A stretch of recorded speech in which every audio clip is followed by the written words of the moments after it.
எங்க இருக்காரு பெரியார்? எந்த இடத்துல? படிப்பா? படிப்பு மிகப்பெரிய வியாபார பண்டமாக்கிட்டு கல்விய இந்த இடத்துல இருக்குது. கல்வி யாரு? எங்களுக்கு என்ன படிப்பு வராமையா இருந்தது? இந்த எங்க அம்மா சொல்லுதுல, கல்வி இருந்துச்சு, காசு இல்லை, வறுமை. அந்த கல்வியை இலவசமா தந்தான் படிக்காத என் தாத்தை. ஊருக்கு பள்ளிக்கூடம் நான் படிச்சது என் தாத்தன் கட்டின பள்ளிக்கூடம் அரணையூர்ல, ஒரு சிற்றூர்ல. அதுக்கப்புறம் உயர்கல்வி என் சொந்தக்காரன் இஸ்லாத்தை ஏற்று இருந்தவன் அவன் கட்டி வச்சிருந்தான்.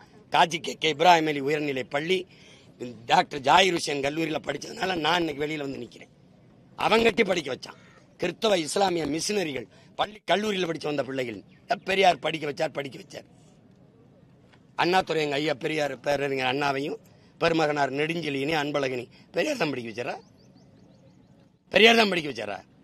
எம்ஜிஆர் தன்னுடைய சொத்துக்களை கடைசியா காது காலாதவர், வாய் பேச முடியாத பிள்ளைகளுக்கு ஒரு அறக்கட்டளை எழுதி வச்சு கொடுத்துட்டு போனார். அப்படி பெரியார் அவர் சொத்தை கொடுத்துட்டு போனாரா?